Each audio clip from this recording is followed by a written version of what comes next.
Letting Go Part 5, Apathy and Depression. So in this video, we're going to look at the lowest emotion on the scale of emotions that we've been looking at. And over the next few videos, we're going to work our way through each of these emotions, which move from the lowest energy and the most negative, all the way to the highest energy and the most life-giving, positive, free, and happy. So we're starting at the bottom of the rung, and this is part 1 of a 2-part series looking specifically at apathy and depression. So when we look at apathy, what's really cool about understanding this emotion, this feeling state, is that there's really only 4 reasons that drive it. There's only 4 reasons that depression and apathy can exist in our lives. And we're going to go into each of these reasons and how you can let go of them so that you can move out of this emotion into higher states of happiness and freedom. So, first of all, apathy is a belief that I can't. It's the feeling that we can't do anything about a situation and no one else can help us. It's hopelessness and it's helplessness. It's associated with thoughts like, who cares? What's the point?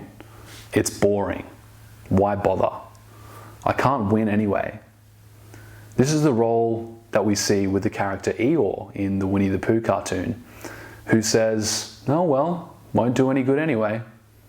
Discouragement, defeat, impossible, too hard, all alone, give up, isolated, estranged, withdrawn, cut off, desolate, depressed, defeat, depleted, unfulfilling, pessimistic, careless, humorless, meaningless, absurd, too late, too old, mechanical, too tired, doomed, negative, forlorn, useless, lost, senseless, bleak, and blasé. All of these feelings and words are associated with a level of apathy and depression. The biological purpose, because all emotions have a biological purpose, all emotions are programs, of apathy is to summon aid. But part of the feeling of apathy is that no help is possible. Much of the world's population is functioning on this level of apathy. For people on this level, there's no hope that they'll be able to meet their basic needs, nor will help come from someone else. The average person is often apathetic about a number of areas in their life, but only periodically do they face overwhelming apathy about their whole life situation. This would be the case of severe depression. Apathy indicates a lack of life energy and is close to death. This was observed during the World War II Blitz of London. Infants were removed to nurseries and safe sections of England where their physical, nutritional, and medical needs were well attended. However, the infants developed apathy and began to fail. They lost their appetites and the death rate was high. It was discovered that apathy resulted from a lack of nurturing and emotional closeness to a mothering figure. It was an emotional state and not a physical one. Without love and affection, they lost the will to live. Even in developed countries like the US, we see depressed economic areas where an entire local population goes into apathy. When people from these areas appear on TV or on the news, it's often with comments such as, when the welfare check runs out, I guess we just face starvation. There's no hope for us. Feelings of apathy about the letting go technique itself may appear as a form of resistance. These may take the form of attitudes and thoughts, such as, it won't work anyway. What's the point? What's the difference? I'm not ready for this yet. I can't feel. I'm too busy. I'm tired of letting go. I'm too overwhelmed. I forgot. I'm too depressed. I'm too sleepy. The way out of this emotional state of apathy is to remind ourselves of our intention, which is to get higher and freer, to become more effective and happy, and to let go of resistance to the technique itself. I can't versus I won't. So this is the first step in moving yourself out of this state of apathy. And this can be in any aspect of your life. You could feel a general sense of apathy and depression about life in general, or there could be areas of your life that you've had a really difficult time with long term. And this first method of starting to break yourself free of apathy is extremely powerful. So this method involves looking at the payoff we're getting out of our apathetic attitudes. The payoff may be in face-saving excuses to cover up what's actually fear. Since in reality we're very capable beings, most I can'ts are actually I won'ts. Behind the I can'ts or I won'ts is actually frequently a fear. Then when we look at the truth of what's behind the feeling, we've already moved up the scale from apathy to fear. So remember, on that scale, from the bottom to the top, the scale of emotions, emotional states that we move through as we become happier and freer and more conscious. At the very bottom, we've got shame at the calibrating at the level of 20. Moving up, we've got guilt at 30. Then apathy, which we're looking at here as level 50. Grief above that is 75. Fear is 100. So you can see emotions like fear, and then we've got desire at 125. This is actually moving us away from that lower end of the scale, which is heaviness, negativity, closest to death. And as we surrender more, as we let go, we move up closer to the higher feelings of love, joy, peace, and ultimately enlightenment. So fear is a higher energy state than apathy. Fear at least begins to move us into action, and in that action, we can again surrender the fear and move up into anger or pride or courage, all of which are higher states than apathy. Let's take a typical human problem and trace how the mechanism of surrender works to free us from an inhibition. Public speaking is one of the most common inhibitions. On the level of apathy in this arena, we say, "Oh, I can't possibly speak in public. It's way too overwhelming. No one will want to hear me anyway. I don't have anything worth saying." If we remind ourselves of our intention, we'll see that apathy is merely covering up that fear. Now, the thought of speaking in public is frightening, but it's not hopeless. This brings about a certain clarity. The facts are not that we can't, but merely that we're afraid. As this fear comes up and is let go, we become aware of the fact that we have a desire to do the very thing that we fear. Now, when looking at that desire, which is blocked by fear and perhaps compounded by some grief over lost opportunities in the past, we suddenly start to feel angry. At this point, we've already moved from apathy to grief to desire and then up to anger. In anger, there's much more energy and capacity for action. Anger often takes the form of resentment, such as resentment that we agreed to the public speaking in the first place and now we feel obligated to do it. There's also anger about our fear, which has blocked our accomplishments in the past, and the anger leads to a decision to do something about it. This decision might take the form of a public speaking course. When we sign up for the public speaking course, we've already moved up to the energy of pride because we've finally taken the bull by the horns and we're doing something about it. On the way to the speaking course, again, more fear comes up naturally. As this is constantly acknowledged and surrendered, we become more aware that we have courage in our capacity to at least face our fears and take action to overcome them. So once we're up at this level of courage, we've got a lot more energy. That energy takes the form of letting go of residual fear, anger, and desire, so that in the middle of the speaking class, we suddenly experience acceptance. With acceptance, there is freedom from resistance, which had previously taken the form of fear, apathy, and anger. Now we begin to experience pleasure. As soon as we get to that level of acceptance, the whole feeling tone of our experience changes to pleasure. There's the self-confidence of acceptance. We say, I can do it. On the level of acceptance, there's greater awareness of others, so that in the speaking class, we become aware of the pain, suffering, and embarrassment of everyone else in the class, and we begin to become concerned about them. With the emergence of this compassion towards others, there's a loss of self-consciousness. With the emergence of selflessness come moments of peace.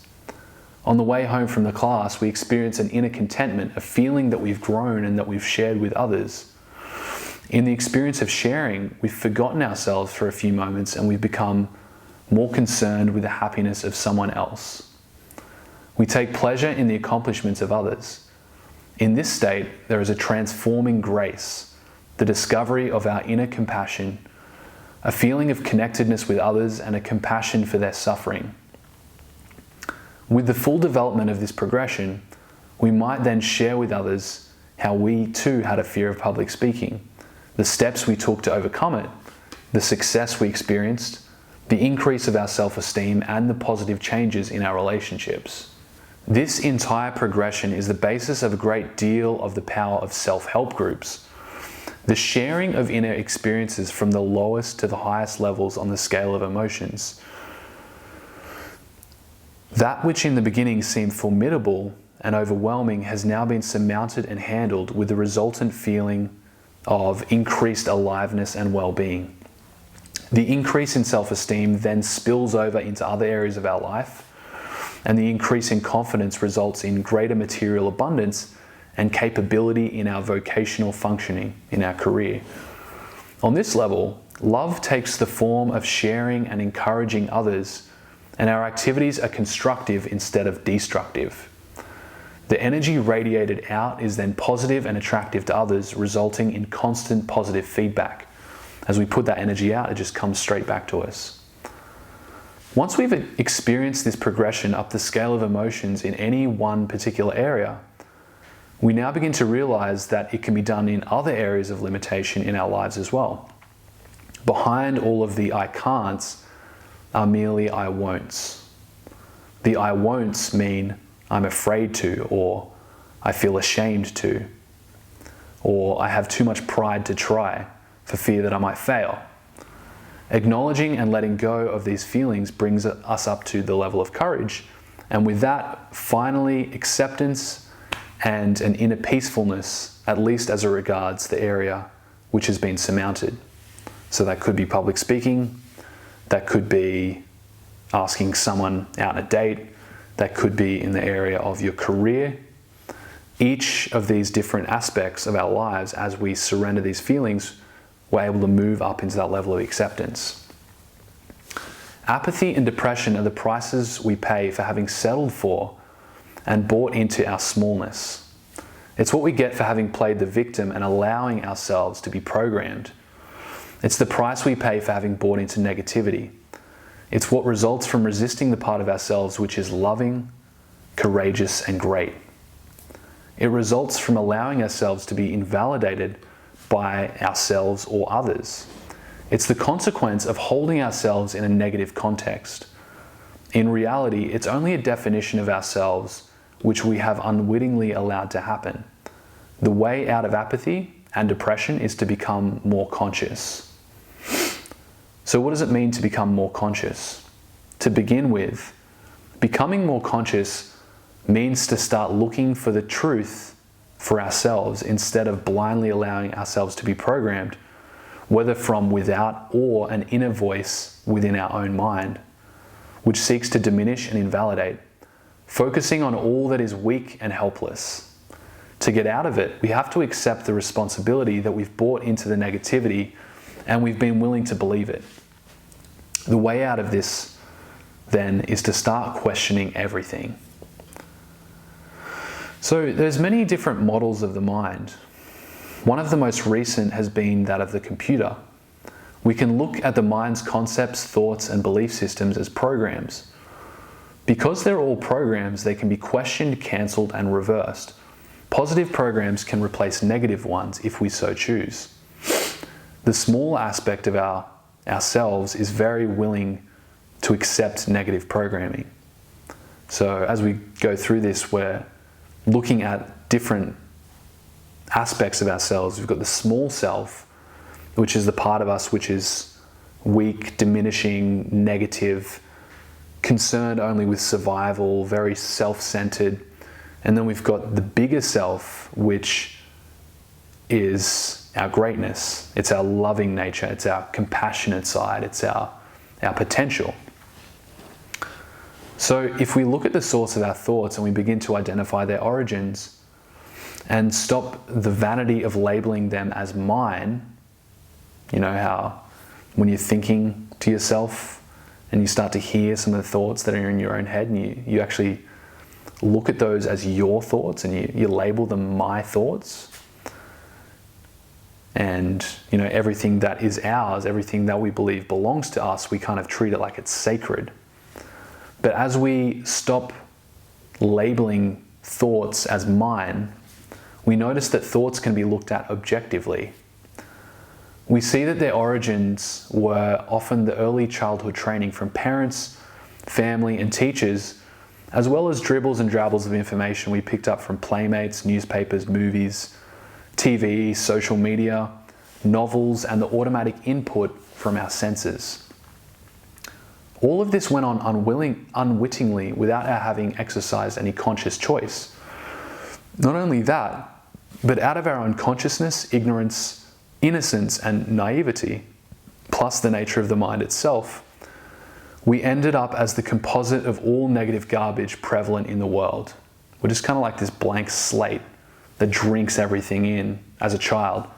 From 0 to 7 years old is the imprint period where we just unconsciously drink in all the information that we're surrounded by, and that becomes the basis of who we are. That's pretty crazy. Furthermore, we concluded that it applied to us personally. As we become more aware, we begin to realize that we have a choice.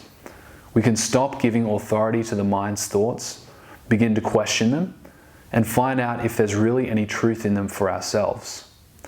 The feeling state of apathy is associated with the belief, I can't. The mind doesn't like to hear it, but in reality, most I can'ts are I won'ts. The reason the mind doesn't want to hear this is because I can't is a cover-up for other feelings. These feelings can be brought to awareness by posing the hypothetical question to ourselves: is it true that I won't rather than I can't in any particular area where you're feeling depressed or apathetic? You know, is it true that I won't go and make some new friends as opposed to I can't make new friends? Asking ourselves that question begins to unravel and expose these other feelings that are actually locked up in the apathy and the depression, such as fear, anger, resentment, all these different things that apathy kind of keeps bound in this shell of low energy. As an example, let's say we have a belief system that we can't dance. We say to ourselves, perhaps that's a cover-up. Maybe the truth is I don't want to and I won't. The way we can find out what the feelings are is to imagine ourselves as going through the process of learning to dance, or in any other area of your life where you're feeling that apathy and that hopelessness. Imagine yourself going and doing that thing that's bringing those feelings on. As we do that, all the associated feelings now start to come up, like embarrassment, pride, awkwardness, if we're learning to dance, the sheer effort of learning a new skill, and the reluctance about the time and energy involved. As we replace I can't with I won't, we uncover all these feelings, which can then be surrendered using the technique that we've already looked at in previous videos. So acknowledging the feelings that are coming up and allowing yourself to feel them without trying to change them, without trying to resist them, without trying to make them go away at all, just letting all of those feelings come up, and through that process we start to surrender them and they start to leave us. We see that learning to dance means we have to be willing to let go of pride. We look at the cost and we ask ourselves, am I willing to continue to pay this price? Would I be willing to let go of the fear of not succeeding? Would I be willing to let go of resisting the effort that's required? Could I let go of my stinginess and smallness and be willing to pay for the lessons and give the time? As all of the associated feelings are surrendered, it becomes very clear that the real reason is unwillingness, not incapacity. It must be remembered that we are free to acknowledge and surrender our feelings, and we're free not to surrender. As we examine our I can'ts and find out that they're really I won'ts, it doesn't mean that we have to let go of the negative feelings that result in the I won'ts. Don't have to surrender it. It's really good for you to get awareness of the truth behind, all these things that you're telling yourself you can't do, but you don't have to surrender whatever comes up as a result of that. There's no law that says we have to give it up. We're free agents. We're free to hang on to the negativity as long as we want to. But it makes a big difference in our self-concept to realize that I won't do something is quite a different feeling than to think I'm a victim and I can't. For instance, we can choose to hate somebody if we want to. We can choose to blame them. We can choose to blame circumstances. But being more conscious and realizing that we are freely choosing this attitude puts us in a higher state of consciousness and, therefore, closer to greater power and mastery than being the helpless victim of a feeling. So that is one of the most powerful ways that you can begin to move through this level of apathy and depression. Anywhere that you're stuck in your life, anywhere that you feel hopeless, like there's no point, where there's stagnation, beginning to look at what's beneath this. Is it true that I can't do this? Is it true that I'm incapable? Or have I just chosen that I won't do it because of all these feelings underlying? In the next video, we're going to go through the other 3 reasons that apathy is in our lives, the other 3 reasons that depression exists in our lives, and how we can start to surrender those different reasons as well and move us up to the next level or the next levels. So I hope you got some value out of that and start to reflect on where is apathy showing up in your life. All right, I'll see you on the next video.